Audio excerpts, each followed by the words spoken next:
Shalom, saudara dalam Tuhan, puji nama Tuhan, jumpa lagi dengan saya Juniwan di Juniwan 01 Channel.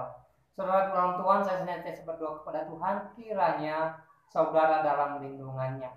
Nah, saudara dalam Tuhan, sebelum kita lanjut pembahasannya, silahkan tonton video berikut ini. Demi Allah, coba perhatikan baik-baik kata-kata saya ini. Saya bukan mengancam dan bukan mendoakan yang buruk-buruk. Bali pasti Allah hancurkan dan Allah tenggelamkan karena perbuatan dosa di sana sudah sangat-sangat keterlaluan. Jika pemerintah di sana tidak segera menghentikan dan menutup maksiat-maksiat itu dan tidak tobat secara massal, maka tidak ada tempat untuk mereka melanjutkan kehidupan di Bali. Maaf Pak Ustadz, kami orang Bali mau bertanya, kenapa Aceh yang ditenggelamkan oleh tsunami besar? Bukankah Aceh itu adalah kota Serambi Mekah? Jika Tuhan menenggelamkan sebuah pulau karena banyak dosa di pulau tersebut, artinya menurut Pak Ustadz, dosa yang ada di Aceh itu sudah sangat keterlaluan, sampai-sampai Allah menenggelamkannya dengan tsunami besar. Benarkah begitu menurut Pak Ustadz? Asal Bapak Ustadz tahu, menurut survei Kementerian Agama tahun 2019, provinsi yang paling toleransi di Indonesia adalah, yang pertama itu Papua Barat, yang kedua itu Nusa Tenggara Timur, dan yang ketiga adalah Provinsi Bali. Dan provinsi paling intoleran di Indonesia adalah, yang pertama itu Aceh, yang kedua itu Sumatera Barat, dan yang ketiga itu adalah Jawa Barat.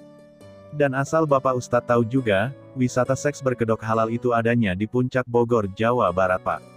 Prostitusi kok dihalalkan sih Pak? Apakah Bapak lupa, pelecehan seksual terhadap anak, banyak terjadi di beberapa pesantren di Indonesia. Di pesantren lo Pak Ustadz terjadi pelecehan seksual, bukan di kafe-kafe. Menurut kami Pak, di setiap daerah, di setiap tempat, akan selalu ada sisi gelapnya, termasuk juga di Bali. Di setiap tempat atau organisasi, akan selalu ada 10% orang baik, 10% orang yang tidak baik, dan 80%-nya adalah hanya menjadi pengikut dari 10% yang dominan. Jika di suatu kelas, yang menonjol adalah 10% orang-orang yang tidak baik, orang baik yang 10% hanya diam, maka 80% sisanya akan mengikuti jejak orang-orang yang tidak baik. Pertanyaannya, 80% di setiap daerah itu, menjadi pengikut 10% orang-orang intoleran, atau 10% yang toleran.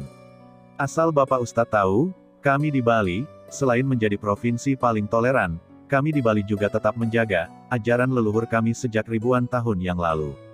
Ajaran leluhur Bali dan Nusantara itulah yang membuat Pulau Bali dikunjungi oleh jutaan orang setiap tahunnya. Bahkan Pulau Bali beberapa kali dinobatkan sebagai destinasi wisata terbaik dunia. Dan yang terakhir Pak, sekedar mengingatkan Bapak Ustadz, di tahun 2017, Raja Salman dari Arab Saudi, bersama dengan keluarganya, ketika mengunjungi Indonesia, mereka berliburnya ke Pulau Bali Pak, bukan ke tempat lain. Kenapa Raja Salman berliburnya ke Bali Pak? Karena Pulau Bali adalah surganya dunia, pulaunya dewata.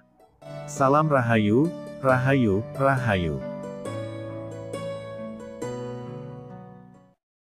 Baik, saudara dalam Tuhan, kita sudah mendengarkan apa yang disampaikan oleh Ustadz di video tadi. Ya, dia menjas Bali. Dia berkata bahwa Bali akan dihancurkan katanya, karena di sana ya orang-orang terlalu jahat. Saudara, saya teringat dengan Sodom dan Gomora di dalam Alkitab.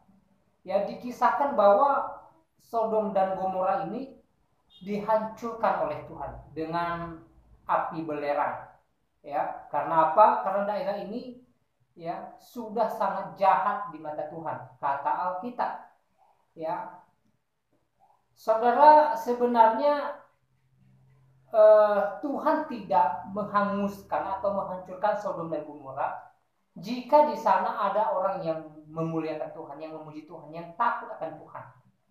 Bahkan Alkitab mencatat bahwa jika ada 10 orang saja, ya, jika didapati 10 orang saja yang takut akan Tuhan di daerah Sodom dan Gomora, maka Tuhan tidak menghanguskan daerah itu. Tapi nyatanya tidak ditemukan. Hanya keluarga Lot lah yang dikatakan takut akan Tuhan. Itu pun ya istrinya tidak sepenuhnya ya takut akan Tuhan.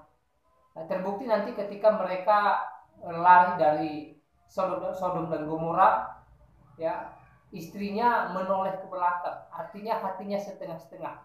setengah dengan perkataan Tuhan, setengah lagi dengan hal-hal dunia, yang artinya tidak sepenuhnya. Nah, saudara dalam Tuhan, saya hanya berpikir bahwa ya Bali atau Pulau Bali ini tidak sejahat Sodom dan Gomora. Ya, saya percaya ya di Bali masih banyak orang-orang yang memuliakan Tuhan, masih banyak orang-orang yang baik. Ya, jadi kita tidak boleh serta-merta menjas atau menuduh bahwa Bali ini sudah layak ditunggang balikan oleh Tuhan. Ya, saudara Tuhan, saya hanya mendengar apa yang disampaikan oleh Ustadz ini, saya merasa ngeri, saudara Tuhan. Ngerinya gini, Ustadz ini terlalu berani, ya, terlalu berani menuduh Bali ini adalah daerah yang paling jahat, yang layak dihancurkan. Bahkan beliau berkata bahwa akan dihancurkan. Ya, beliau bernubuat loh. Ya, jadi ngeri kali saya lihat apa yang disampaikan oleh beliau. Ya, namun demikian saya katakan bahwa ya, saya beriman kalau Bali ini tidak sejahat Sodom dan Gomora. Saya percaya bahwa di Pulau Bali masih banyak orang-orang yang memuliakan Tuhan. Dan saudara dalam Tuhan, Tuhan kita itu adalah Tuhan yang adil. Dia menunjukkan cinta kasihnya kepada orang yang baik, yang memuliakan namanya. Dan juga dia marah kepada orang-orang yang tidak taat kepadanya. Jadi dari sini kita melihat keadilan Tuhan. Jadi jikalau di Bali masih banyak orang yang percaya kepada Tuhan, yang takut akan Tuhan, yang baik, pastinya ya saya yakin Tuhan tidak ya menunggang balikan daripada Pulau Bali seperti yang dikatakan oleh Ustadz tadi. Ya, tapi selebihnya hanya Tuhan yang tahu. Ya, sekali lagi saya tidak menjas, saya tidak menuduh Pulau Bali itu akan dihancurkan Tuhan, tidak. Ya, saya tidak berani mengatakan apa yang dikatakan oleh Ustadz tadi. Dan dari apa yang disampaikan oleh Ustadz tadi, saya boleh mengatakan bahwa Ustadz ini tidak bijaksana, ya, tidak bijak dalam berkata-kata. Nah, saudara Tuhan, selebihnya saudara tanggapi sendiri, silahkan tanggapi di kolom komentar dan berikan komentar yang positif dan yang membangun, terutama yang memuliakan Tuhan. Ya, Tuhan Yesus memberkati kita semua.